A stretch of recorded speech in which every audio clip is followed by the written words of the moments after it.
Quelle fin attend l'univers? Va-t-il se déchirer en un éclair? S'effondrer sur lui-même? Ou mourir de froid lentement?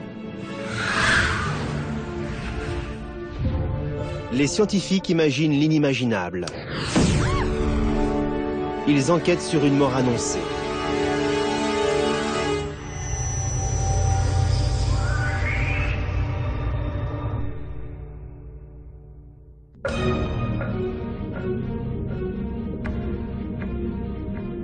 Au fin fond de l'espace, une bataille est en cours. Même si personne ne peut en être témoin, les scientifiques sont certains qu'elle a bien lieu et que sa conclusion sera terrible. Elle n'arrivera pas avant des milliards d'années, mais la fin de l'univers est inévitable. Dans le monde entier, des astrophysiciens cherchent à savoir comment cela se produira. Leurs appareils scrutent le ciel pour y trouver des indices sur notre destin.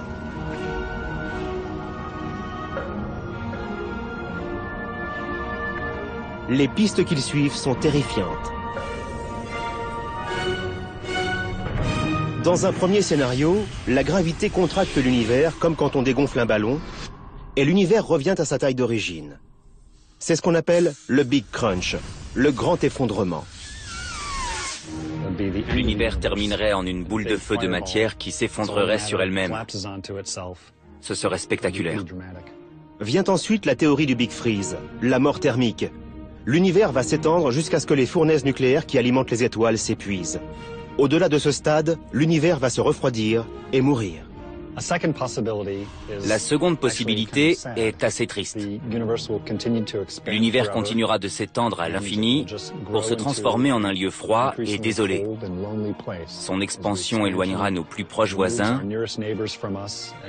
et nous terminerons isolés des autres étoiles et des autres galaxies. La troisième éventualité est encore plus vertigineuse. Tout est détruit jusqu'au moindre atome.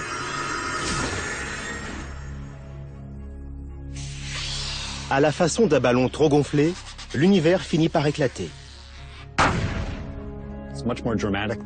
C'est beaucoup plus spectaculaire que le Big Freeze et aussi radical que le Big Crunch. L'univers continue de s'étendre, mais à un rythme si rapide que même le tissu espace-temps ne peut plus maintenir la cohésion de l'univers.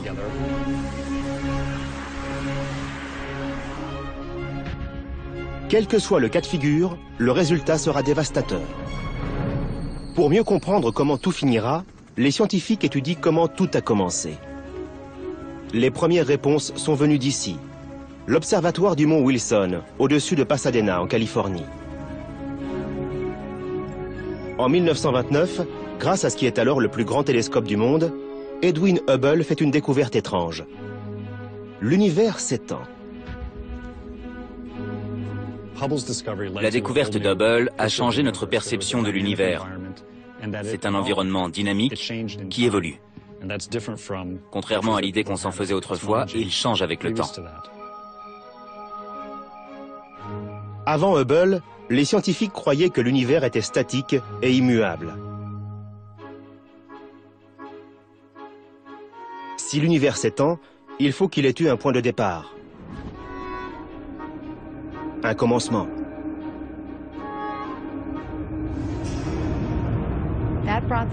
C'est ce qui a fait naître l'idée de se repasser le film en arrière, de trouver le moment où ça a commencé. Et de là est venu le concept de Big Bang. Le Big Bang. La fraction de seconde où, à partir d'un point plus petit qu'un atome, l'univers et tout ce qu'il contient ont explosé vers l'existence.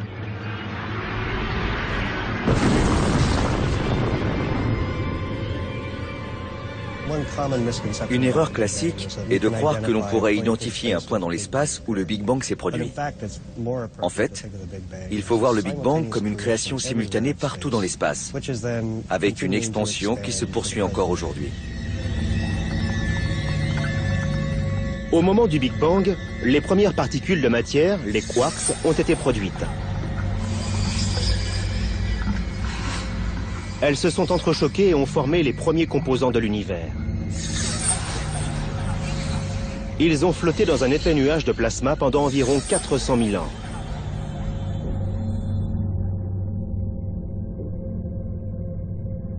La gravité, également créée au moment du Big Bang, a assemblé les particules. Les premières étoiles sont nées et le cosmos s'est éclairé. La théorie du Big Bang est très solide. Mais nous travaillons encore sur ce qui s'est passé au moment du Big Bang. On ne comprend pas vraiment. Si l'univers s'étend depuis le Big Bang, les scientifiques doivent envisager que cette expansion puisse s'arrêter un jour. La question est de savoir comment.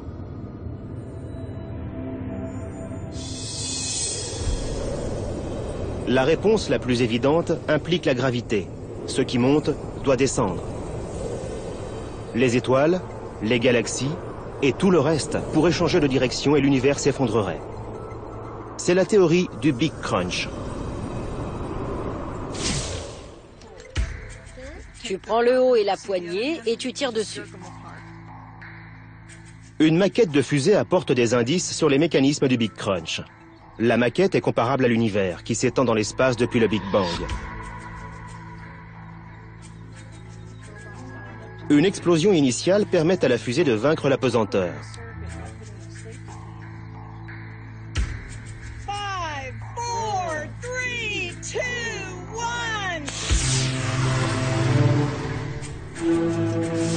L'explosion du moteur fait décoller la fusée de sa rampe de lancement. Elle accélère dans les airs et se libère de la pesanteur. Pour l'instant. Pendant son ascension, on a l'impression qu'elle ne s'arrêtera jamais. Mais la gravité terrestre ne permettra pas que cela dure infiniment. Une fois le carburant épuisé, la fusée monte encore de quelques dizaines de centimètres, s'arrête et est attirée vers le sol. Voilà ce qui se produirait avec le Big Crunch. L'univers tout entier serait attiré vers sa rampe de lancement.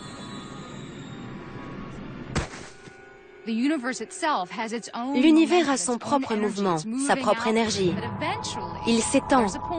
Mais il est possible qu'à un moment, ce mouvement cesse, comme ça s'est produit avec la fusée. L'univers se replierait alors sur lui-même et s'effondrerait sous l'effet de sa propre gravité.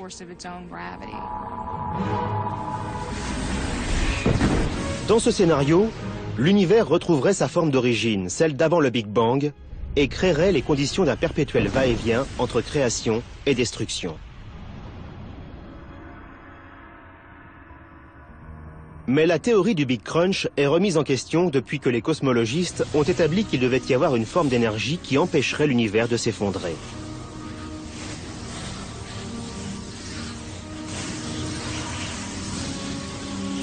L'existence d'une force de ce type a conduit à de nouvelles théories sur ce qui constitue l'univers et sur la façon dont il risque de finir.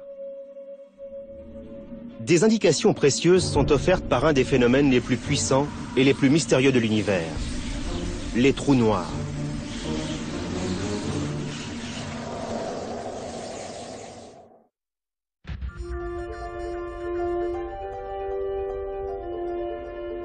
Pour leurs recherches sur la fin de l'univers, les astronomes ont recours à des technologies d'avant-garde. Au sommet d'un volcan hawaïen, ils observent une bataille spatiale qui va décider du destin de l'univers.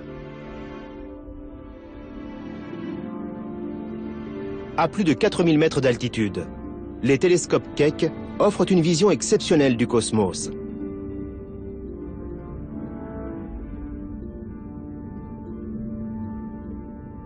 Les chercheurs viennent ici car les télescopes fonctionnent mieux à l'écart des lumières de la ville et bien au-dessus de l'air pollué. L'environnement est austère, mais pour les scientifiques qui veulent percer les mystères de l'univers, c'est le paradis. C'est un endroit fabuleux. Bien entendu, l'air est raréfié et c'est difficile de travailler ici.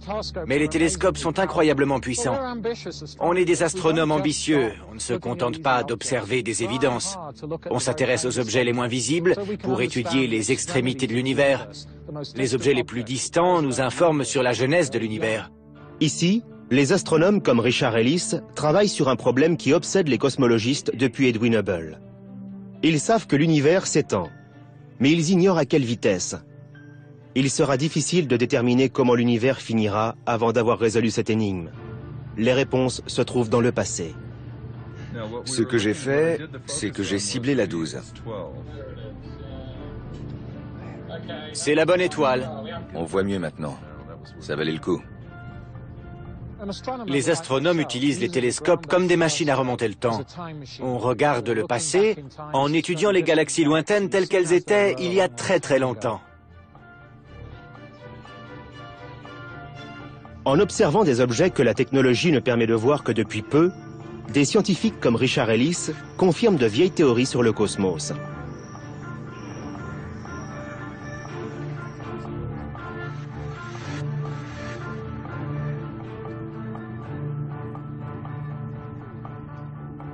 Ils se sont rendus compte qu'Einstein pourrait bien avoir pressenti ce qui causera la fin de l'univers.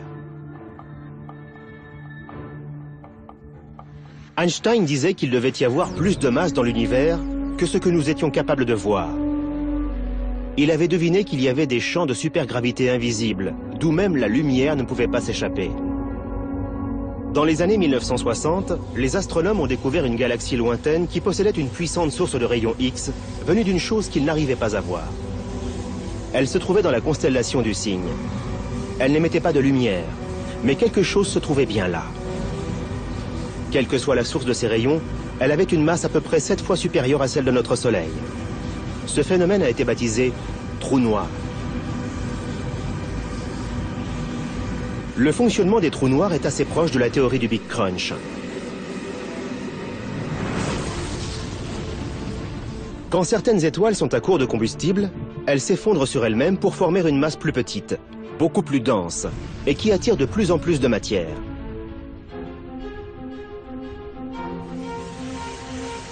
L'attraction gravitationnelle est si puissante que tout ce qui se passe à proximité d'un trou noir y reste piégé à tout jamais. Même la lumière ne peut s'en échapper. L'idée a de quoi vous donner le tournis. Une chose invisible et pourtant détectable nous offre un aperçu de notre destin. Cette bâche noire représente l'espace, qui est relativement plat. Mais quand vous placez un gros objet dans l'espace, il le courbe. C'est une pièce. Regardez les beaux cercles qu'elle décrit. En gros, le trou noir l'a piégé et l'a fait orbiter autour de lui. Cette orbite devient très circulaire quand la pièce se rapproche. Et maintenant, la pièce va disparaître. Elle entre dans le trou noir. Notre Soleil aussi courbe l'espace. Sauf que comparé à un trou noir, c'est un abo cosmique. La Terre et les planètes voisines sont piégées par l'attraction gravitationnelle du Soleil. Mais comme elle est beaucoup plus faible que celle d'un trou noir, nous restons en orbite sans être aspirés.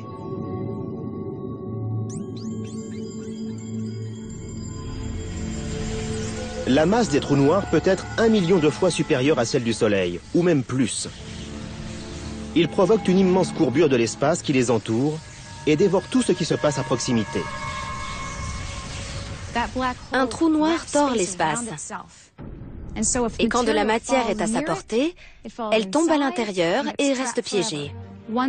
La question qui se pose, c'est « Et si, pour finir, notre univers s'effondrait sur lui-même » Qu'arriverait-il s'il y avait suffisamment de matière dans l'univers pour provoquer un effondrement dans un immense trou noir? À la fin, on se retrouverait au centre d'un trou noir appelé singularité gravitationnelle. C'est l'un des futurs qu'on peut envisager pour l'univers. Nous avons commencé comme ça, nous pourrions finir comme ça. Toute proportion gardée, la physique des trous noirs est très proche de ce qui a fait naître l'univers et de ce qui pourrait le tuer. On trouve des trous noirs dans des zones isolées, à travers le cosmos. Leur attraction gravitationnelle est une version miniature de la force qui pourrait provoquer l'effondrement de l'univers.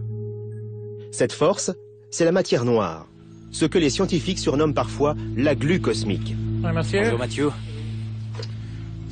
On va faire un peu de cosmologie. La matière noire attire les autres objets par son attraction gravitationnelle. C'est une force positive.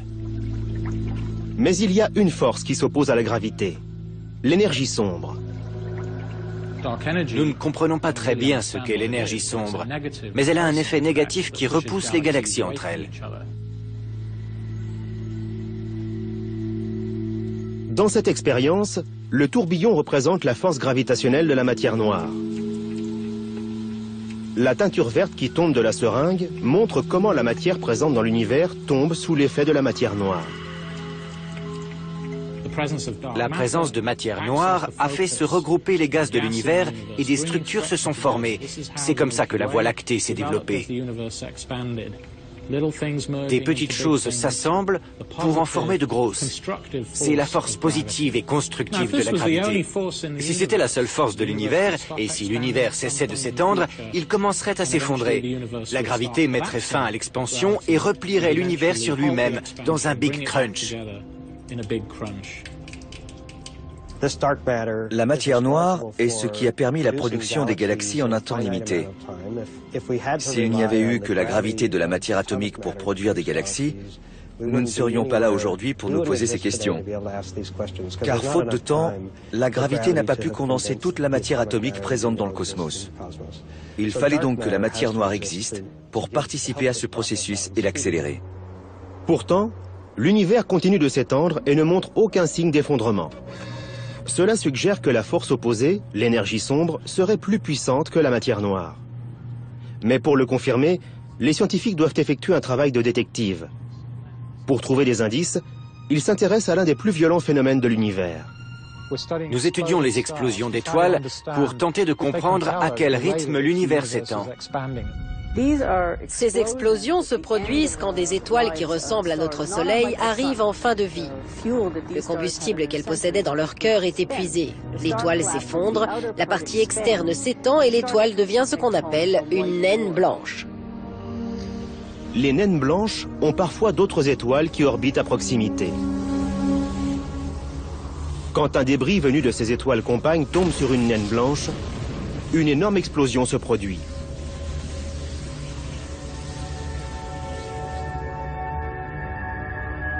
Pour les scientifiques, ces phénomènes appelés supernovas sont de précieux informateurs.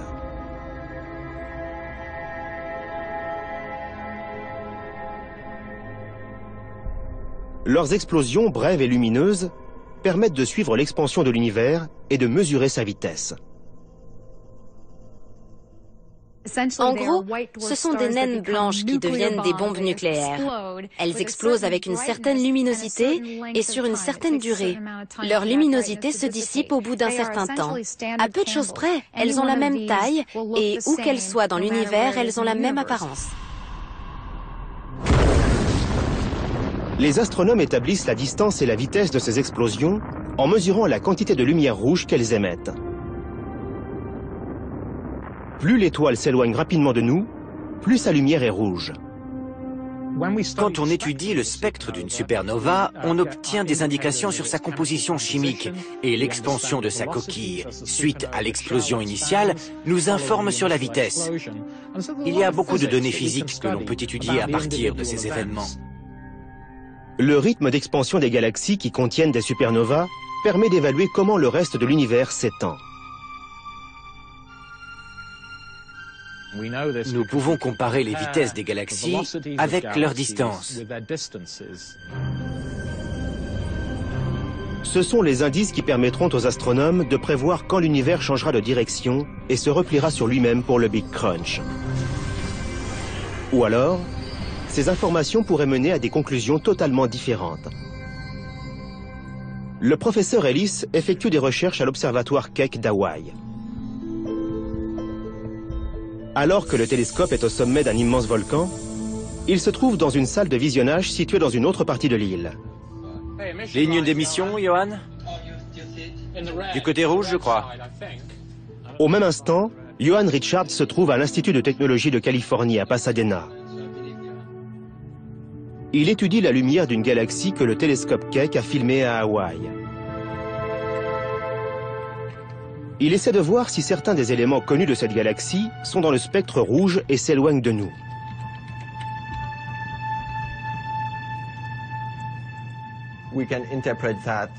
On s'en sert pour déterminer à quelle vitesse la galaxie s'éloigne de nous.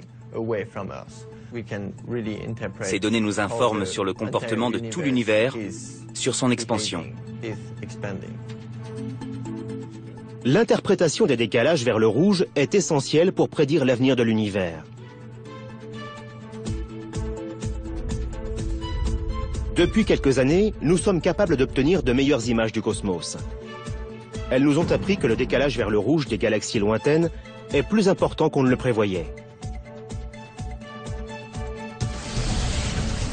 Les implications de cette découverte sont renversantes. Non seulement l'univers s'étend, mais en plus, son expansion s'accélère. Rien dans le cosmos observable n'explique ce phénomène. Et pourtant, les données sont irréfutables. Cela signifie qu'une force invisible travaille contre la gravité. Les cosmologistes l'ont baptisé « énergie sombre ». Quand l'univers était jeune, la gravité était la force dominante. À la surface de l'eau, on a des particules qui représentent les galaxies et qui sont unies par la gravité. Il y a environ 7 milliards d'années, l'énergie sombre et la gravité étaient à peu près en équilibre. Mais l'univers a continué de s'étendre, la densité a faibli, l'énergie sombre s'est mise à prendre le dessus. Et c'est là que l'expansion de l'univers a commencé à s'accélérer. À présent, l'énergie sombre est la propriété dominante de l'espace. L'univers a commencé avec une certaine quantité d'énergie et nous essayons aujourd'hui de découvrir quelle est cette quantité. Nous savons que l'univers s'agrandit avec le temps. Nous savons aussi que l'expansion de l'univers s'accélère. Mais ce que nous ignorons, c'est si elle va ralentir ou pas. Nous cherchons encore à le comprendre. Pour comprendre quel destin attend l'univers, nous devons savoir quelle quantité d'énergie et quelle quantité de matière il y a.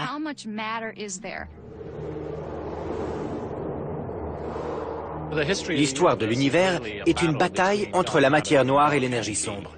Ces deux forces sont en opposition. Ce sont à la fois l'histoire et le destin de l'univers qui dépendent de la lutte entre ces deux forces. La théorie du Big Crunch reposait sur l'idée que la matière noire était la force dominante. Mais aujourd'hui, les astronomes pensent que l'énergie sombre pourrait être bien plus puissante. Si c'est le cas, l'issue pourrait être spectaculaire et violente. Elle disloque les systèmes solaires, elle disloque les étoiles, et pour finir, elle devient tellement puissante qu'elle disloque la matière elle-même. Elle brise les liens, elle sépare les atomes, elle réduit tout en particules élémentaires, et c'est la fin de l'univers. Le combat entre la matière noire, la force qui maintient la cohésion de l'univers, et l'énergie sombre, la force qui cherche à le déchirer, mène progressivement l'univers à sa perte. Si la matière noire l'emporte, l'univers pourrait s'effondrer. Si l'énergie sombre domine le cosmos, il risque d'être déchiré. L'expansion devient si puissante qu'elle détruit l'univers tout entier. Ce serait un étrange coup du sort. L'énergie sombre, la force qui a propulsé la matière pour former un univers magnifique, continuerait de le faire s'étendre pour l'entraîner vers la mort.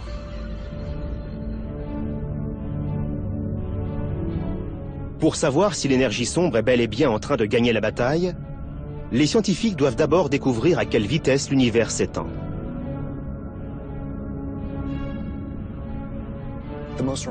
L'aspect le plus remarquable de l'univers, c'est qu'il s'étend. Les galaxies s'écartent les unes des autres. Quand on observe le ciel, on voit des étoiles, des galaxies, des amas de galaxies, et tout ça s'éloigne de nous. On peut l'illustrer avec ce ballon. On voit que tous les points dessinés sur ce ballon noir s'écartent les uns des autres.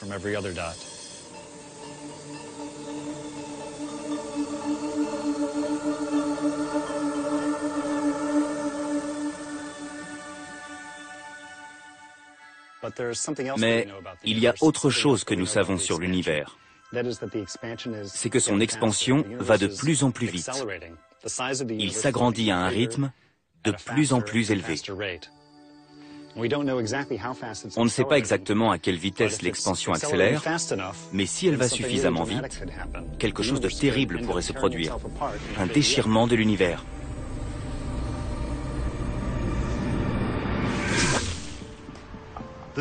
C'est parfait. C'est super que tu aies installé ça. C'est la version géante d'une démonstration que je fais en classe. Le professeur Caldwell prépare une expérience qui montrera comment l'énergie sombre agit sur l'expansion de l'univers. Il va utiliser un pistolet de paintball monté sur une voiture. On peut régler l'angle absolument comme tu veux. Je pense qu'un peu plus vers le sol, ce serait mieux. Ça te va comme ça? Oui, c'est bien. La voiture descend une pente en roue libre. La pesanteur tire le véhicule de la même façon que l'énergie sombre propulse l'univers et le fait s'étendre. La pesanteur tire le véhicule de plus en plus vite. Le pistolet tire ses billes de peinture à 1 seconde d'intervalle. Caldwell mesure la distance entre les taches de peinture pour calculer à quel rythme le véhicule accélère. Il utilisera ces données pour comparer la pesanteur à l'énergie sombre du cosmos.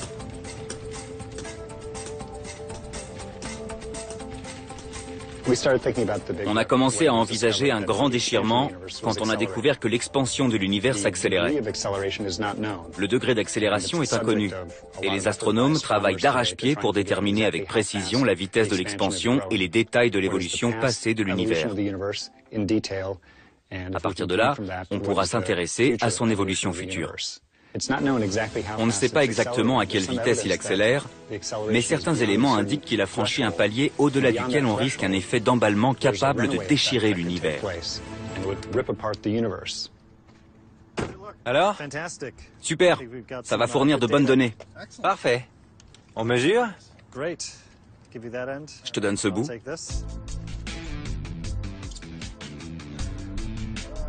Ça nous fait 1,73 m. Le but de cette expérience est d'établir des parallèles entre la voiture propulsée par la gravité et l'univers en accélération. Les intervalles s'agrandissent assez vite. Au bout de quelques mesures, la distance entre les taches de peinture a presque été multipliée par 7. Si la voiture était dans l'espace, à ce rythme, elle se déplacerait à plus de 160 km/h au bout d'1 minute et à plus de 1600 au bout de 10 minutes. Ça s'agrandit.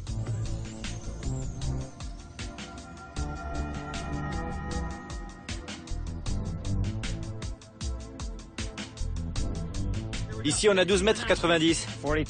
12,90 m. Pour Robert Caldwell, la question est de savoir si le même genre d'expansion et d'accélération se produit à l'échelle cosmique. Les capsules sont en quoi? En plastique? C'est de la gélatine. Elles sont biodégradables. On peut les manger si on veut. Voici les données que j'ai collectées avec Eric. La distance cumulative parcourue par la voiture en tant que fonction du temps. Ça nous donne cette belle parabole. C'est exactement ce que l'on attend d'un corps en accélération. Ici, j'ai un autre calcul qui porte sur l'accélération de l'univers.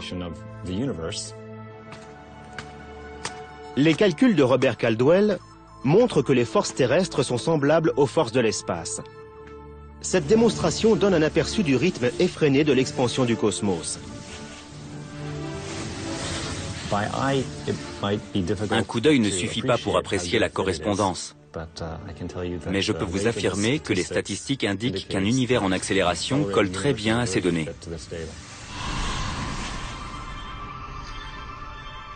Si, comme la voiture, l'expansion de l'univers s'accélère continuellement, dans des milliards d'années, il pourrait se déchirer.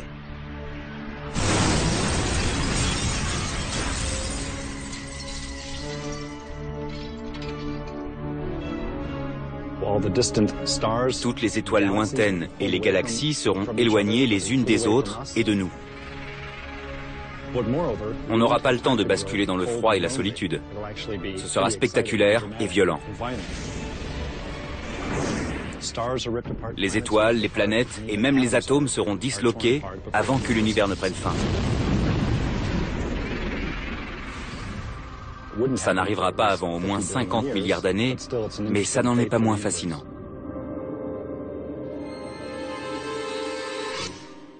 À quoi ressembleraient des atomes qui se disloquent? Ces tasses sont des objets solides. Les atomes s'assemblent pour créer un objet capable de contenir un cappuccino sans qu'une goutte ne fuit. Entrons dans la tasse, comme si nous naviguions dans le cosmos. Nous passons les molécules pour entrer dans les atomes. La tasse n'est qu'un tissu de particules atomiques qui ont formé des liens pour devenir de la matière.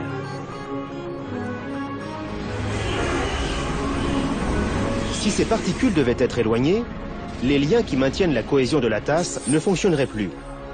Les atomes ne regrouperaient plus les molécules, les connexions entre les particules élémentaires se dissoudraient, la matière cesserait d'exister. Elle se désintégrerait. Voilà la fin que Robert Caldwell promet à l'univers. Si vous vous trouviez sur la Terre ou sur une autre planète encore existante au moment de la catastrophe, vous verriez une sorte de mur d'obscurité s'approcher de vous, et à mesure que ce mur s'approcherait, les étoiles disparaîtraient, les galaxies disparaîtraient, et pour finir, le mur encerclerait la planète.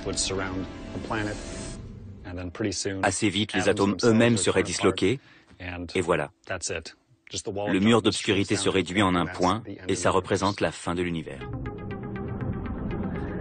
À en croire Robert Caldwell, la chose n'arrivera pas avant 50 milliards d'années, ce qui lui laisse tout le temps d'affiner ses recherches. C'est un peu comme une enquête policière. On essaie de découvrir qui est coupable de l'accélération cosmique. On pense connaître son nom, ce serait l'énergie sombre. Mais on ignore son mode opératoire, on ignore comment elle fonctionne. Alors nous avons besoin de plus d'informations sur la physique de l'énergie sombre.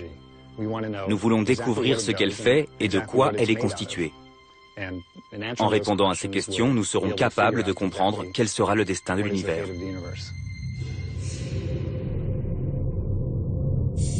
Le grand déchirement est une des théories. Au-dessus de l'atmosphère terrestre, le télescope Hubble fournit aux scientifiques des indices qui tendent vers une fin moins violente, mais tout aussi inévitable.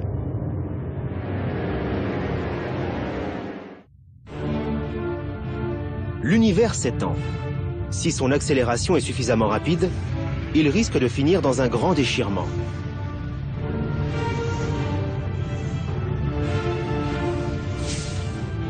Il est aussi possible qu'il continue de s'étendre, mais à un rythme plus lent.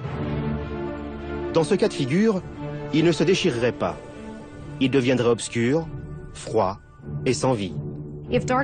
Si l'énergie sombre qui permet à l'univers de s'étendre garde le rythme d'aujourd'hui, l'univers continuera son expansion infiniment et terminera dans un triste état. Au final, il se refroidira, tout se glacera. Les indices en faveur de cette théorie de la mort thermique, et de toutes les autres, viennent en partie du télescope spatial Hubble. Il est en orbite autour de la Terre depuis 1990 et profite d'une vue dégagée sur le cosmos. Il transmet des images extraordinairement nettes, détaillées et instructives.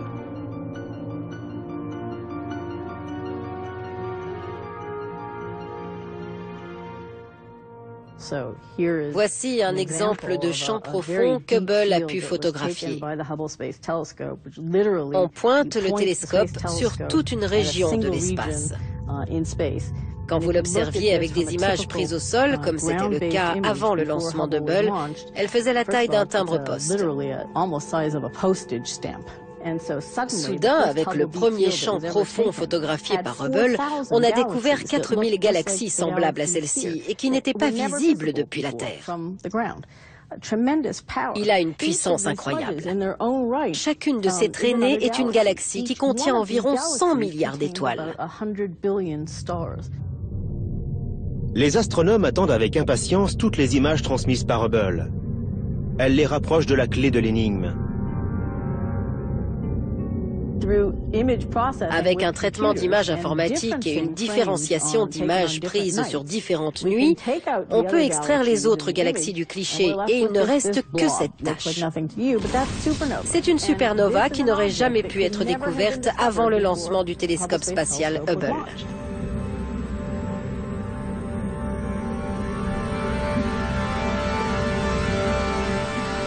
Hubble voit plus que des étoiles et des galaxies. Il est sur la piste d'un des composants clés de l'espace. Cet ingrédient invisible que certains estiment capable de freiner l'énergie sombre et de causer une mort thermique c'est la matière noire. Les scientifiques décrivent la matière noire comme la substance qui maintient la cohésion de l'univers. Elle pourrait empêcher qu'un grand déchirement ne se produise. Les preuves de son existence ont été apportées par des images de galaxies voisines de la nôtre. On a parfois l'impression que d'autres galaxies les entourent, mais en réalité, elles ne se trouvent pas là du tout. Ce sont des reflets de galaxies plus lointaines. Les astronomes pensent que cette illusion d'optique pourrait être l'œuvre de la matière noire. Elle causerait une étrange distorsion de la lumière appelée mirage gravitationnel. La lumière des galaxies lointaines est littéralement tordue par la courbure de l'espace due aux étoiles et à la matière noire qui se trouve sur son chemin. Plus il y a de matière noire entre la Terre et une galaxie, plus la lumière est déviée. Le mirage gravitationnel est un outil extraordinaire pour l'astronome, car en mesurant la déformation des galaxies lointaines, nous pouvons tracer la distribution de la matière noire. Dans le ciel, on observe une disposition des galaxies, mais la lumière de ces galaxies est modelée par des amas de matière noire. Ce qu'on voit n'est pas la réalité. C'est un petit peu comme porter des lunettes sans le savoir. Si on peut évaluer le niveau de déformation, on peut faire une cartographie de la matière noire. Et quand il y a de la matière noire à tel endroit, il faut se demander si, autour, l'univers se comporte comme la gravité le voudrait ou pas. S'il gravite légèrement moins, c'est que l'énergie sombre est peut-être en train de changer dans ces régions. En déterminant si c'est la matière noire ou l'énergie sombre qui domine, les scientifiques seront plus à même de dire si notre destin sera scellé par une mort thermique ou un grand déchirement. Les indices dont nous disposons penchent en faveur de l'énergie sombre. Mais de combien l'emporte-t-elle?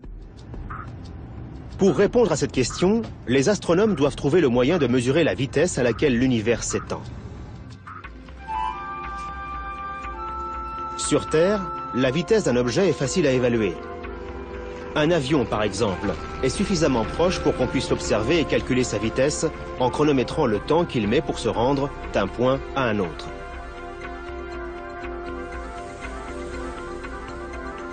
Mais la lumière d'une étoile peut voyager des millions ou des milliards d'années avant d'être vue depuis la Terre. Au moment où elle arrive ici, l'étoile est partie depuis longtemps, et elle est trop loin pour qu'on puisse évaluer sa vitesse ou la distance parcourue avec certitude. Pour résoudre le mystère de la vitesse d'expansion, les scientifiques ont besoin d'images du cosmos plus précises.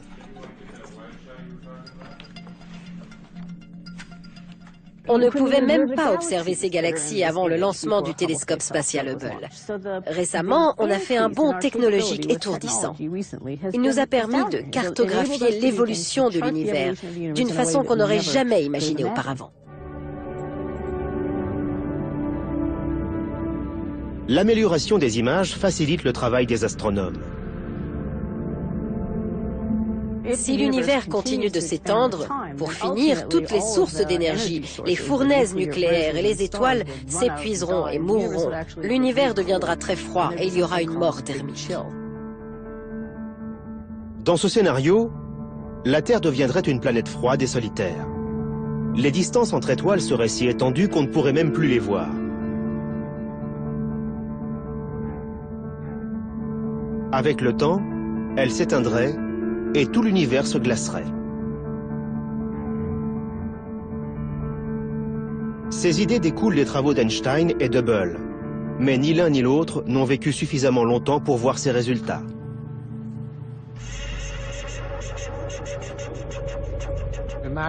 Imaginez un peu ce que penseraient Einstein et Hubble s'ils étaient là pour voir les progrès effectués sur le sujet. Pour Einstein, l'expansion de l'univers était la conclusion naturelle de ses équations. Mais le fait que l'univers ne donnait pas l'impression de changer le laissait perplexe. Et Edwin Hubble cherchait en vain à prouver que l'expansion de l'univers ralentissait. En fait, ils se trompaient tous les deux. Elle accélère. À l'époque où Einstein a élaboré sa théorie générale, on ne savait pas qu'il y avait d'autres galaxies en dehors de la nôtre, et on ignorait que l'univers s'étendait.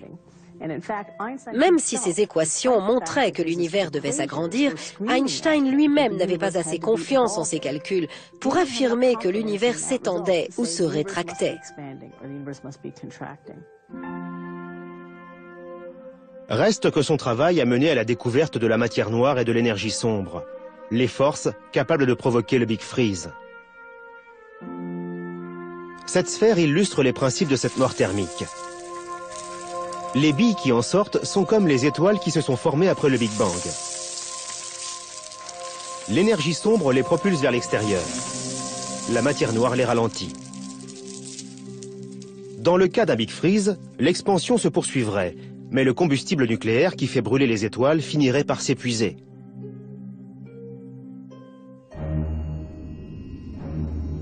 Pour nous, la première chose à disparaître serait la lumière du Soleil. Il se ternit à mesure qu'il brûle ses dernières réserves. La Terre gèle et la vie disparaît.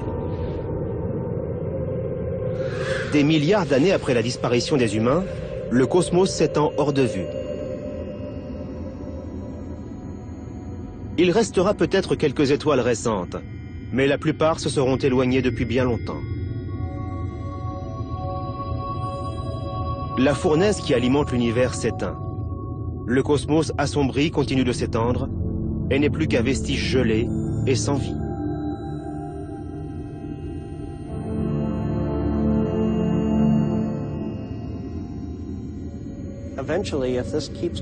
Si ça continue ainsi, si rien ne change dans la composition de la densité d'énergie, l'univers s'étendra toujours. Il deviendra de plus en plus froid, et pour finir, même les galaxies voisines de la nôtre s'éloigneront tellement qu'on ne pourra plus les voir.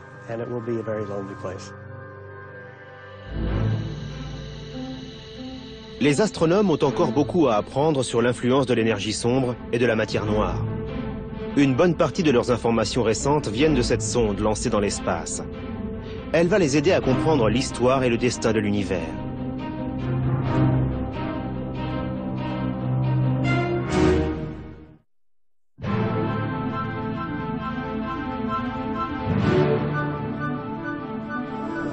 La nuit, le ciel nous apparaît comme un lieu calme et paisible. Mais en réalité, il court à sa perte.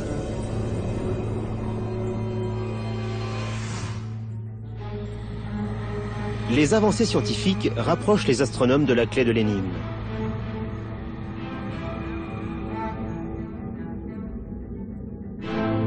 Elle pourrait se trouver dans cette image multicolore.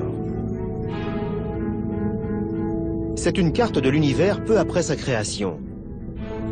Elle nous raconte une histoire qui devrait aider les cosmologistes à prédire l'avenir.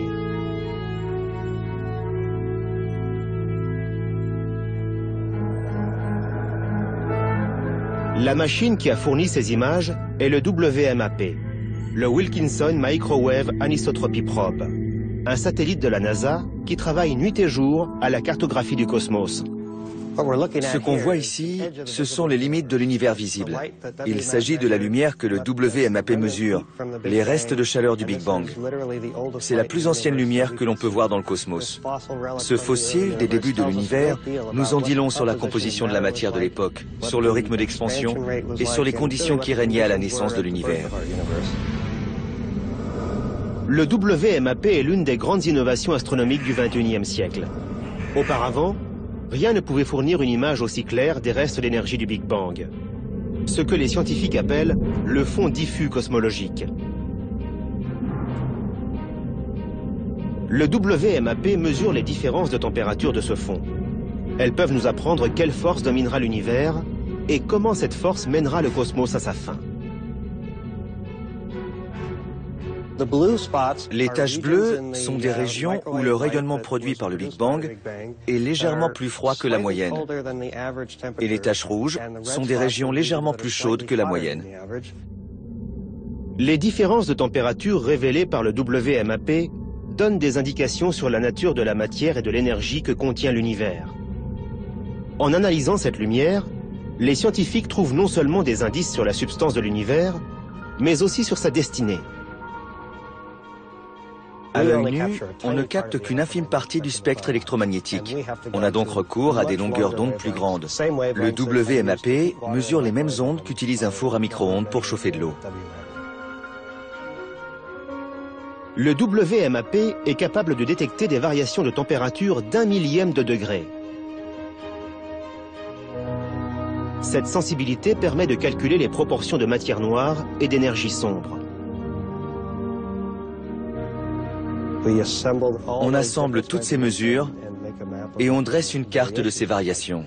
En augmentant le contraste, on peut aller au-delà de cette lueur uniforme issue du Big Bang et chercher une variation. Une fois que Gary Inshaw ajuste le contraste, la carte du WMAP prend vie. Observer les images du WMAP revient à effectuer un voyage à travers l'espace et le temps pour mieux comprendre l'avenir de l'univers.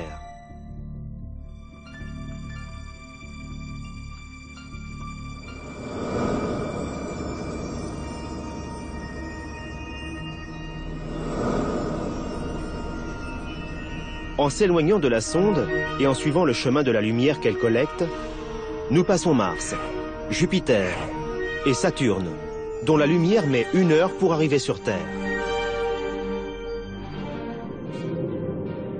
Après avoir quitté la Voie lactée, nous passons Andromède, la galaxie la plus proche de la nôtre. Sa lumière met 2,3 millions d'années pour arriver sur Terre. Nous avons donc parcouru 2,3 millions d'années à travers le temps.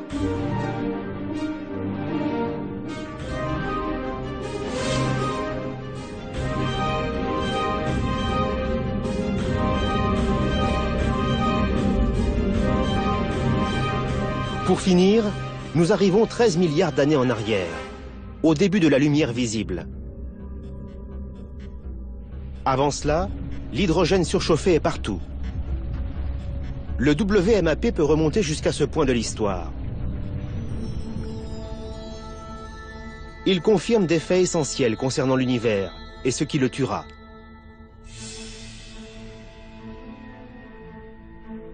Le WMAP entrouvre une fenêtre sur le dernier acte du cosmos. Ces informations, combinées au travail des astronomes, ont mené à des découvertes étourdissantes sur l'expansion rapide de l'univers. Elles confortent la théorie de l'énergie sombre et la possibilité d'une mort thermique ou d'un grand déchirement. Grâce aux données que nous avons depuis 10 ans, nous savons qu'entre la matière noire et l'énergie sombre, il y a un rapport de 2 pour 1 en faveur de l'énergie sombre. C'est le principal composant de l'énergie de l'univers. Les preuves sont là. L'énergie sombre prend le dessus. Pour les astronomes, c'est un élément capital. Avant la découverte de l'énergie sombre, les choses étaient plus simples. En déterminant la quantité de matière présente dans l'univers, on pouvait se prononcer sur son destin. Cette époque est révolue. Les preuves s'accumulent et confirment que l'univers continuera de s'étendre. Reste à savoir s'il le fera jusqu'à en mourir. En l'espace d'1 siècle, nous avons fait d'immenses progrès dans l'étude de l'univers et de son expansion. Mais cela a suscité plus de questions que de réponses. Et je pense que la décennie à venir sera encore plus passionnante. En tant qu'astronomes, nous sommes face à une multitude de défis que nous ont lancés les théoriciens et nous essayons de répondre rapidement à toutes ces questions.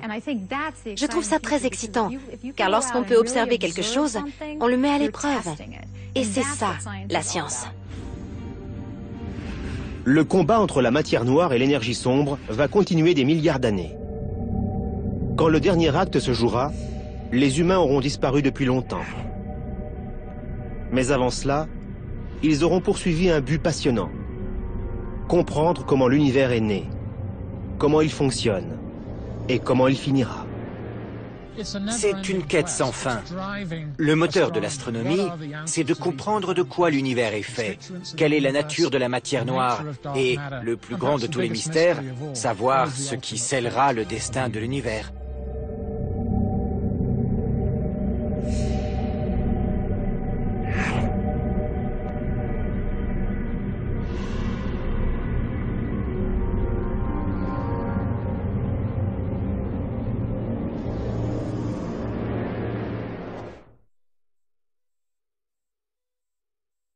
Les différences de température révélées par le WMAP donnent des indications sur la nature de la matière et de l'énergie que contient l'univers.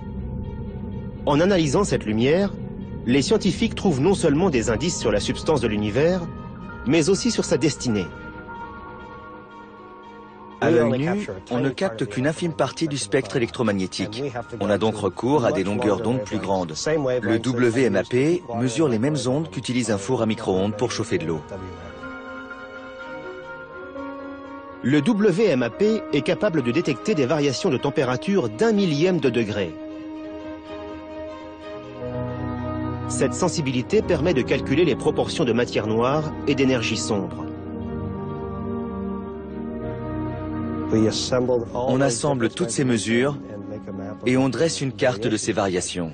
En augmentant le contraste, on peut aller au-delà de cette lueur uniforme issue du Big Bang et chercher une variation.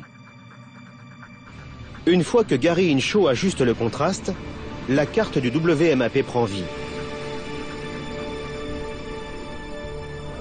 Observer les images du WMAP revient à effectuer un voyage à travers l'espace et le temps pour mieux comprendre l'avenir de l'univers.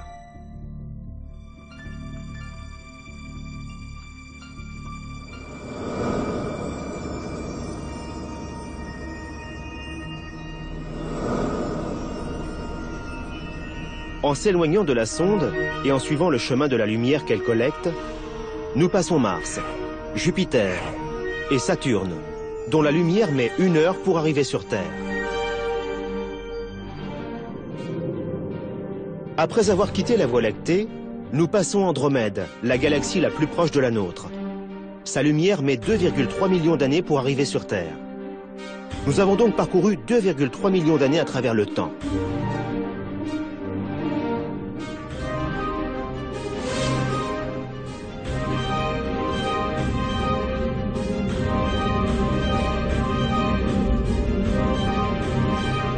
Pour finir, nous arrivons 13 milliards d'années en arrière, au début de la lumière visible. Avant cela, l'hydrogène surchauffé est partout. Le WMAP peut remonter jusqu'à ce point de l'histoire. Il confirme des faits essentiels concernant l'univers et ce qui le tuera.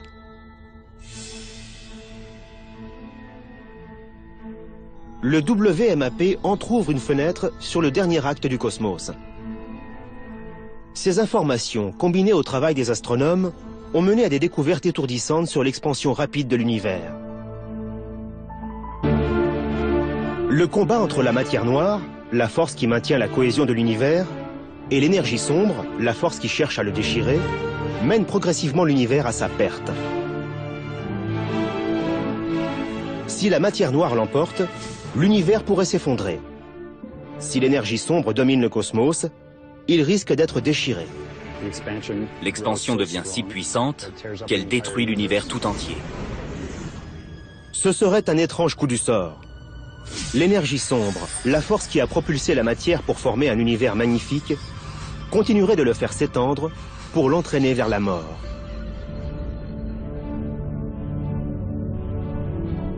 Pour savoir si l'énergie sombre est bel et bien en train de gagner la bataille, les scientifiques doivent d'abord découvrir à quelle vitesse l'univers s'étend.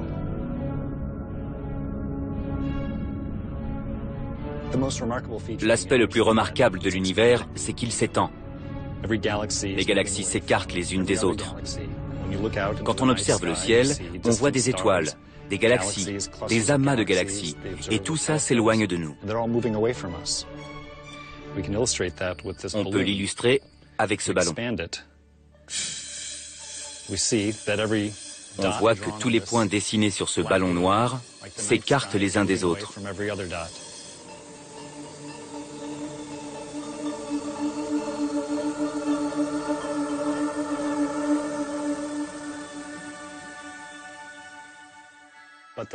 Mais il y a autre chose que nous savons sur l'univers. C'est que son expansion va de plus en plus vite.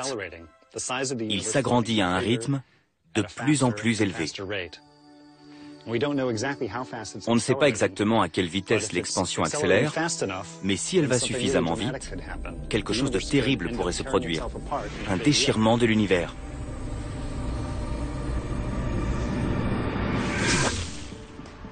C'est parfait. C'est super que tu aies installé ça. C'est la version géante d'une démonstration que je fais en classe. Le professeur Caldwell prépare une expérience qui montrera comment l'énergie sombre agit sur l'expansion de l'univers. Il va utiliser un pistolet de paintball monté sur une voiture. On peut régler l'angle absolument comme tu veux. Je pense qu'un peu plus vers le sol, ce serait mieux. Ça te va comme ça? Oui, c'est bien. La voiture descend une pente en roue libre. La pesanteur tire le véhicule de la même façon que l'énergie sombre propulse l'univers et le fait s'étendre. La pesanteur tire le véhicule de plus en plus vite. Le pistolet tire ses billes de peinture à 1 seconde d'intervalle. Caldwell mesure... Nous ne comprenons pas très bien ce qu'est l'énergie sombre, mais elle a un effet négatif qui repousse les galaxies entre elles. Dans cette expérience, le tourbillon représente la force gravitationnelle de la matière noire. La teinture verte qui tombe de la seringue montre comment la matière présente dans l'univers tombe sous l'effet de la matière noire. La présence de matière noire a fait se regrouper les gaz de l'univers et des structures se sont formées. C'est comme ça que la Voie lactée s'est développée. Des petites choses s'assemblent pour en former de grosses. C'est la force positive et constructive de la gravité. Si c'était la seule force de l'univers, et si l'univers cessait de s'étendre, il commencerait à s'effondrer. La gravité mettrait fin à l'expansion et replierait l'univers sur lui-même dans un Big Crunch. La matière noire est ce qui a permis la production des galaxies en un temps limité. S'il n'y avait eu que la gravité de la matière atomique pour produire des galaxies, nous ne serions pas là aujourd'hui pour nous poser ces questions. Car faute de temps, la gravité n'a pas pu condenser toute la matière atomique présente dans le cosmos. Il fallait donc que la matière noire existe pour participer à ce processus et l'accélérer. Pourtant, l'univers continue de s'étendre et ne montre aucun signe d'effondrement. Cela suggère que la force opposée, l'énergie sombre, serait plus puissante que la matière noire. Mais pour le confirmer, les scientifiques doivent effectuer un travail de détective. Pour trouver des indices, ils s'intéressent à l'un des plus violents phénomènes de l'univers. Nous étudions les explosions d'étoiles pour tenter de comprendre à quel rythme l'univers s'étend. Ces explosions se produisent quand des étoiles qui ressemblent à notre Soleil arrivent en fin de vie. Le combustible qu'elles possédaient dans leur cœur est épuisé. L'étoile s'effondre, la partie externe s'étend et l'étoile devient ce qu'on appelle une naine blanche. Les naines blanches ont parfois d'autres étoiles qui orbitent à proximité. Quand un débris venu de ces étoiles compagnes tombe sur une naine blanche, une énorme explosion se produit.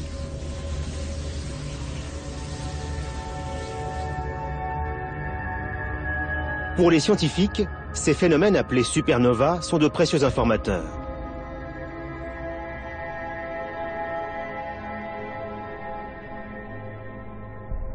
Leurs explosions brèves et lumineuses permettent de suivre l'expansion de l'univers et de mesurer sa vitesse. En gros, ce sont des naines blanches qui deviennent des bombes nucléaires. Elles explosent avec une certaine luminosité et sur une certaine durée. Leur luminosité se dissipe au bout d'un certain temps. À peu de choses près, elles ont la même taille et où qu'elles soient dans l'univers, elles ont la... Ce sont les indices qui permettront aux astronomes de prévoir quand l'univers changera de direction et se repliera sur lui-même pour le Big Crunch. Ou alors, ces informations pourraient mener à des conclusions totalement différentes. Le professeur Ellis effectue des recherches à l'observatoire Keck d'Hawaï. Alors que le télescope est au sommet d'un immense volcan, il se trouve dans une salle de visionnage située dans une autre partie de l'île. Ligne d'émission, Johan? Du côté rouge, je crois. Au même instant, Johan Richards se trouve à l'Institut de technologie de Californie à Pasadena. Il étudie la lumière d'une galaxie que le télescope Keck a filmée à Hawaï. Il essaie de voir si certains des éléments connus de cette galaxie sont dans le spectre rouge et s'éloignent de nous.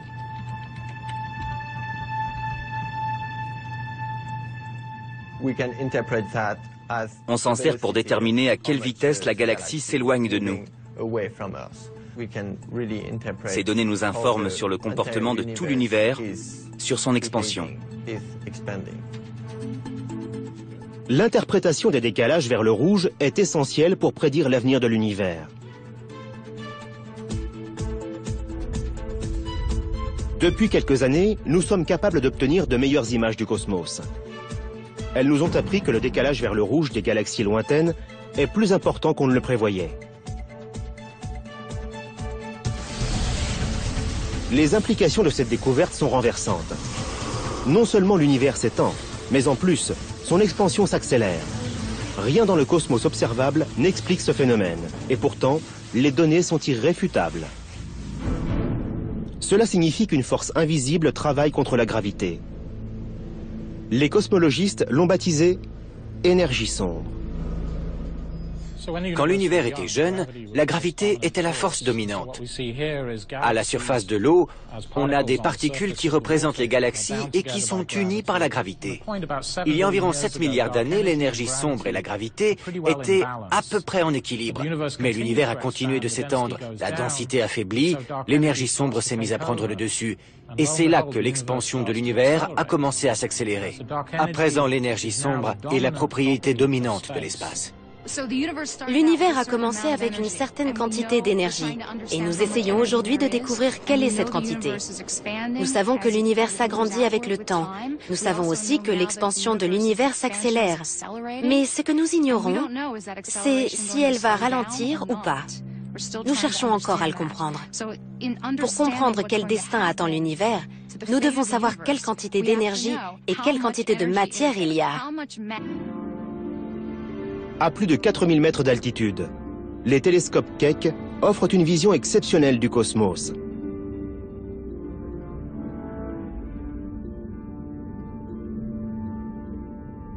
Les chercheurs viennent ici car les télescopes fonctionnent mieux à l'écart des lumières de la ville et bien au-dessus de l'air pollué. L'environnement est austère, mais pour les scientifiques qui veulent percer les mystères de l'univers, c'est le paradis. C'est un endroit fabuleux. Bien entendu, l'air est raréfié et c'est difficile de travailler ici. Mais les télescopes sont incroyablement puissants. On est des astronomes ambitieux. On ne se contente pas d'observer des évidences. On s'intéresse aux objets les moins visibles pour étudier les extrémités de l'univers. Les objets les plus distants nous informent sur la genèse de l'univers. Ici, les astronomes comme Richard Ellis travaillent sur un problème qui obsède les cosmologistes depuis Edwin Hubble. Ils savent que l'univers s'étend, mais ils ignorent à quelle vitesse. Il sera difficile de déterminer comment l'univers finira avant d'avoir résolu cette énigme. Les réponses se trouvent dans le passé. Ce que j'ai fait, c'est que j'ai ciblé la 12. C'est la bonne étoile. On voit mieux maintenant. Ça valait le coup. Les astronomes utilisent les télescopes comme des machines à remonter le temps. On regarde le passé en étudiant les galaxies lointaines telles qu'elles étaient il y a très très longtemps. En observant des objets que la technologie ne permet de voir que depuis peu, des scientifiques comme Richard Ellis confirment de vieilles théories sur le cosmos.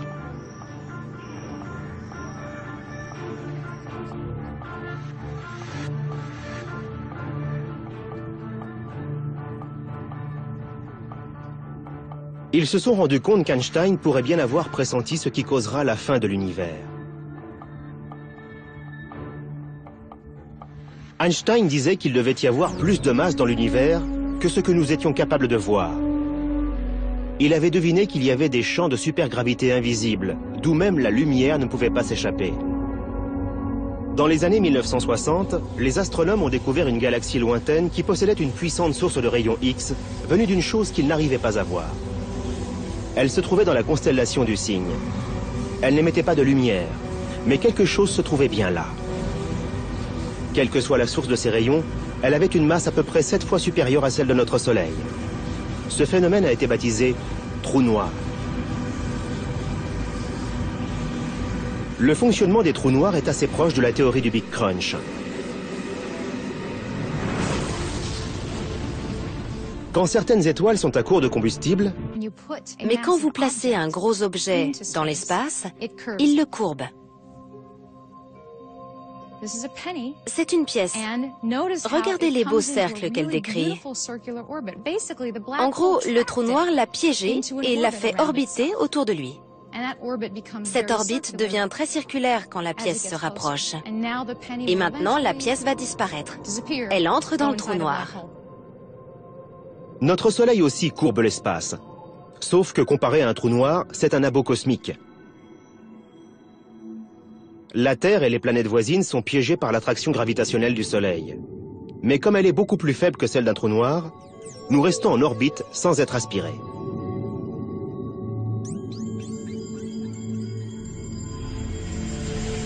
La masse des trous noirs peut être 1 million de fois supérieure à celle du Soleil, ou même plus. Ils provoquent une immense courbure de l'espace qui les entoure et dévorent tout ce qui se passe à proximité. Un trou noir tord l'espace. Et quand de la matière est à sa portée, elle tombe à l'intérieur et reste piégée. La question qui se pose, c'est « Et si, pour finir, notre univers s'effondrait sur lui-même » Qu'arriverait-il s'il y avait suffisamment de matière dans l'univers pour provoquer un effondrement dans un immense trou noir? À la fin, on se retrouverait au centre d'un trou noir appelé singularité gravitationnelle. C'est l'un des futurs qu'on peut envisager pour l'univers. Nous avons commencé comme ça, nous pourrions finir comme ça. Toute proportion gardée, la physique des trous noirs est très proche de ce qui a fait naître l'univers et de ce qui pourrait le tuer. On trouve des trous noirs dans des zones isolées, à travers le cosmos. Leur attraction gravitationnelle est une version miniature de la force qui pourrait provoquer l'effondrement de l'univers. Cette force, c'est la matière noire, ce que les scientifiques surnomment parfois la glu cosmique. Bonjour Mathieu. On va faire un peu de cosmologie. La matière noire attire les autres objets par son attraction gravitationnelle. C'est une force positive. Mais il y a une force qui s'oppose à la gravité, l'énergie sombre. Nous ne comprenons pas très bien ce qu'est l'énergie sombre, mais elle a un effet négatif qui repousse les galaxies entre elles. Dans cette expérience, le tourbillon représente la force gravitationnelle de la matière noire. La teinture verte qui tombe de la seringue montre comment la matière présente dans l'univers tombe sous l'effet de la matière noire. La présence de matière. Car faute de temps, la gravité n'a pas pu condenser toute la matière atomique présente dans le cosmos. Il fallait donc que la matière noire existe pour participer à ce processus et l'accélérer. Pourtant, l'univers continue de s'étendre et ne montre aucun signe d'effondrement. Cela suggère que la force opposée, l'énergie sombre, serait plus puissante que la matière noire. Mais pour le confirmer, les scientifiques doivent effectuer un travail de détective. Pour trouver des indices, ils s'intéressent à l'un des plus violents phénomènes de l'univers. Nous étudions les explosions d'étoiles pour tenter de comprendre à quel rythme l'univers s'étend. Ces explosions se produisent quand des étoiles qui ressemblent à notre Soleil arrivent en fin de vie. Le combustible qu'elles possédaient dans leur cœur est épuisé. L'étoile s'effondre, la partie externe s'étend et l'étoile devient ce qu'on appelle une naine blanche. Les naines blanches ont parfois d'autres étoiles qui orbitent à proximité. Quand un débris venu de ces étoiles compagnes tombe sur une naine blanche, une énorme explosion se produit.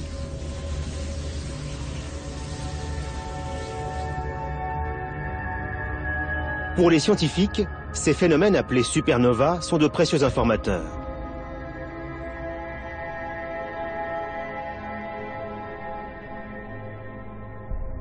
Leurs explosions brèves et lumineuses permettent de suivre l'expansion de l'univers et de mesurer sa vitesse. En gros, ce sont des naines blanches qui deviennent des bombes nucléaires. Elles explosent avec une certaine luminosité et sur une certaine durée. Leur luminosité se dissipe au bout d'un certain temps. À peu de choses près, elles ont la même taille et où qu'elles soient dans l'univers, elles ont la même apparence. Les astronomes établissent la distance et la vitesse de ces explosions en mesurant la quantité de lumière rouge qu'elles émettent.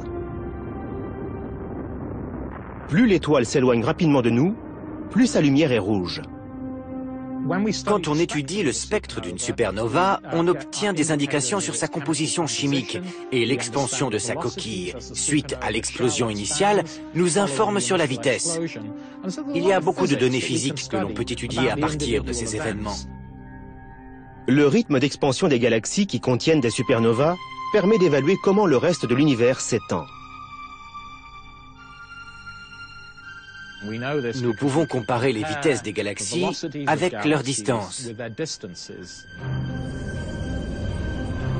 Ce sont les indices qui permettront aux astronomes de prévoir quand l'univers changera de direction et se repliera sur lui-même pour le Big Crunch.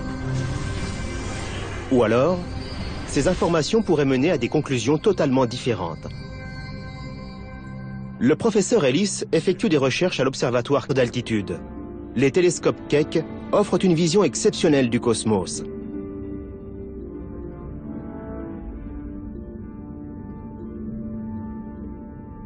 Les chercheurs viennent ici car les télescopes fonctionnent mieux à l'écart des lumières de la ville et bien au-dessus de l'air pollué. L'environnement est austère, mais pour les scientifiques qui veulent percer les mystères de l'univers, c'est le paradis. C'est un endroit fabuleux. Bien entendu, l'air est raréfié et c'est difficile de travailler ici. Mais les télescopes sont incroyablement puissants. On est des astronomes ambitieux. On ne se contente pas d'observer des évidences. On s'intéresse aux objets les moins visibles pour étudier les extrémités de l'univers. Les objets les plus distants nous informent sur la genèse de l'univers. Ici, les astronomes comme Richard Ellis travaillent sur un problème qui obsède les cosmologistes depuis Edwin Hubble. Ils savent que l'univers s'étend, mais ils ignorent à quelle vitesse. Il sera difficile de déterminer comment l'univers finira avant d'avoir résolu cette énigme. Les réponses se trouvent dans le passé. Ce que j'ai fait, c'est que j'ai ciblé la 12. C'est la bonne étoile. On voit mieux maintenant. Ça valait le coup. Les astronomes utilisent les télescopes comme des machines à remonter le temps. On regarde le passé en étudiant les galaxies lointaines telles qu'elles étaient il y a très très longtemps. En observant des objets que la technologie ne permet de voir que depuis peu, des scientifiques comme Richard Ellis confirment de vieilles théories sur le cosmos.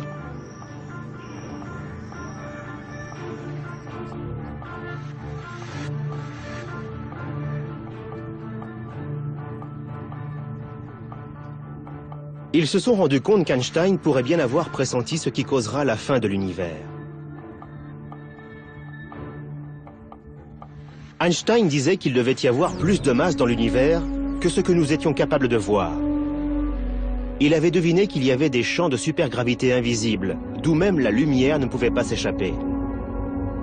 Dans les années 1960, les astronomes ont découvert une galaxie lointaine qui possédait une puissante source de rayons X, venue d'une chose qu'ils n'arrivaient pas à voir. Elle se trouvait dans la constellation du Cygne. Elle n'émettait pas de lumière, mais quelque chose se trouvait bien là. Quelle que soit la source de ces rayons, elle avait une masse à peu près 7 fois supérieure à celle de notre Soleil. Ce phénomène a été baptisé trou noir. Le fonctionnement des trous noirs est assez proche de la théorie du Big Crunch. Quand certaines étoiles sont à court de combustible, elles s'effondrent sur elles-mêmes pour former une masse plus petite, transmet des images extraordinairement nettes, détaillées et instructives.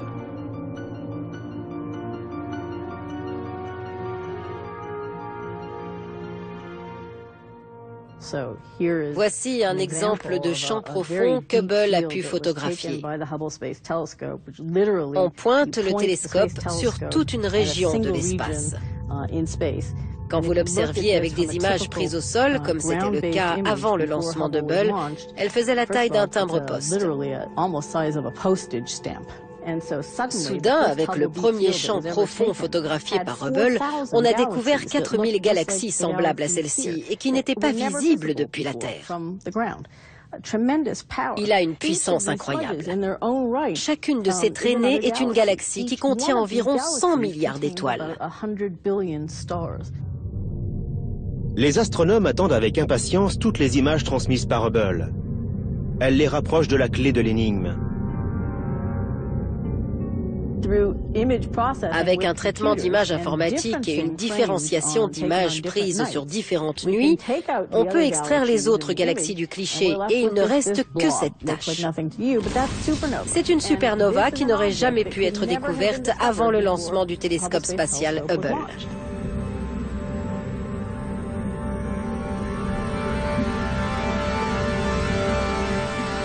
Hubble voit plus que des étoiles et des galaxies. Il est sur la piste d'un des composants clés de l'espace. Cet ingrédient invisible que certains estiment capable de freiner l'énergie sombre et de causer une mort thermique, c'est la matière noire. Les scientifiques décrivent la matière noire comme la substance qui maintient la cohésion de l'univers. Elle pourrait empêcher qu'un grand déchirement ne se produise. Les preuves de son existence ont été apportées par des images de galaxies voisines de la nôtre. On a parfois l'impression que d'autres galaxies les entourent, mais en réalité, elles ne se trouvent pas là du tout. Ce sont des reflets de galaxies plus lointaines. Les astronomes pensent que cette illusion d'optique pourrait être l'œuvre de la matière noire. Elle causerait une étrange distorsion de la lumière appelée mirage gravitationnel. La lumière des galaxies lointaines est littéralement tordue par la courbure de l'espace due aux étoiles et à la matière noire qui se trouve sur son chemin. Plus il y a de matière noire entre la Terre et une galaxie, plus la lumière est déviée. Le mirage gravitationnel est un outil extraordinaire pour l'astronome, car en mesurant la déformation des galaxies lointaines, nous pouvons tracer la distribution de la matière noire. Dans le ciel, on observe une disposition gravitationnelle est si puissante que tout ce qui se passe à proximité d'un trou noir y reste piégé à tout jamais. Même la lumière ne peut s'en échapper. L'idée a de quoi vous donner le tournis. Une chose invisible et pourtant détectable nous offre un aperçu de notre destin. Cette bâche noire représente l'espace, qui est relativement plat. Mais quand vous placez un gros objet dans l'espace, il le courbe. C'est une pièce. Regardez les beaux cercles qu'elle décrit. En gros, le trou noir l'a piégé et l'a fait orbiter autour de lui. Cette orbite devient très circulaire quand la pièce se rapproche. Et maintenant, la pièce va disparaître. Elle entre dans le trou noir. Notre Soleil aussi courbe l'espace. Sauf que comparé à un trou noir, c'est un abo cosmique. La Terre et les planètes voisines sont piégées par l'attraction gravitationnelle du Soleil. Mais comme elle est beaucoup plus faible que celle d'un trou noir, nous restons en orbite sans être aspirés.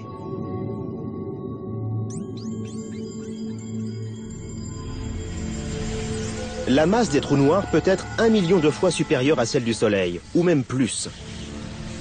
Ils provoquent une immense courbure de l'espace qui les entoure et dévorent tout ce qui se passe à proximité. Un trou noir tord l'espace. Et quand de la matière est à sa portée, elle tombe à l'intérieur et reste piégée. La question qui se pose, c'est « Et si, pour finir, notre univers s'effondrait sur lui-même » Qu'arriverait-il s'il y avait suffisamment de matière dans l'univers pour provoquer un effondrement dans un immense trou noir? À la fin, on se retrouverait au centre d'un trou noir appelé singularité gravitationnelle. C'est l'un des futurs qu'on peut envisager pour l'univers. Nous avons commencé comme ça, nous pourrions finir comme ça. Toute proportion gardée, la physique des trous noirs est très proche de ce qui a fait naître l'univers et de ce qui pourrait le tuer. On trouve des trous noirs dans des zones isolées, à travers le cosmos. Leur attraction gravitationnelle est une version miniature de la force qui pourrait provoquer l'effondrement de l'univers. Cette force, c'est la matière noire, ce que les scientifiques surnomment parfois la glu cosmique. Bonjour Mathieu. On va faire un peu de cosmologie. La matière noire attire les autres objets par son attraction gravitationnelle. C'est une force positive. Mais il y a une force qui s'oppose à la gravité, l'énergie sombre. Nous ne comprenons pas très bien ce qu'est l'énergie. Propre gravité.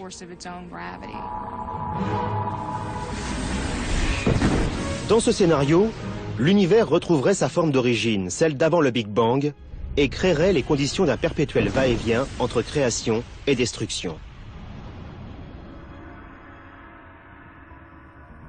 Mais la théorie du Big Crunch est remise en question depuis que les cosmologistes ont établi qu'il devait y avoir une forme d'énergie qui empêcherait l'univers de s'effondrer.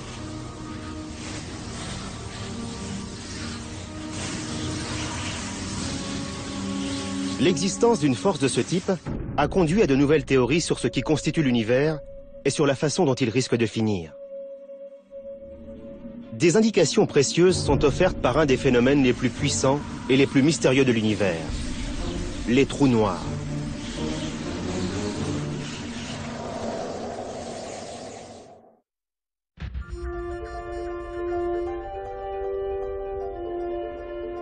Pour leurs recherches sur la fin de l'univers, les astronomes ont recours à des technologies d'avant-garde. Au sommet d'un volcan hawaïen, ils observent une bataille spatiale qui va décider du destin de l'univers. À plus de 4000 mètres d'altitude, les télescopes Keck offrent une vision exceptionnelle du cosmos.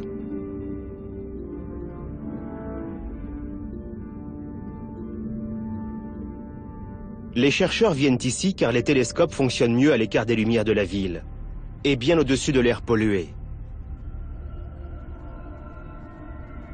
L'environnement est austère, mais pour les scientifiques qui veulent percer les mystères de l'univers, c'est le paradis. C'est un endroit fabuleux. Bien entendu, l'air est raréfié et c'est difficile de travailler ici. Mais les télescopes sont incroyablement puissants. On est des astronomes ambitieux. On ne se contente pas d'observer des évidences. On s'intéresse aux objets les moins visibles pour étudier les extrémités de l'univers. Les objets les plus distants nous informent sur la genèse de l'univers. Ici, les astronomes comme Richard Ellis travaillent sur un problème qui obsède les cosmologistes depuis Edwin Hubble. Ils savent que l'univers s'étend, mais ils ignorent à quelle vitesse. Il sera difficile de déterminer comment l'univers finira avant d'avoir résolu cette énigme. Les réponses se trouvent dans le passé. Ce que j'ai fait, c'est que j'ai ciblé la 12. C'est la bonne étoile. On voit mieux maintenant. Ça valait le coup. Les astronomes utilisent les télescopes comme des machines à remonter le temps. On regarde le passé en étudiant les galaxies lointaines telles qu'elles étaient il y a très très longtemps. En observant des objets que la technologie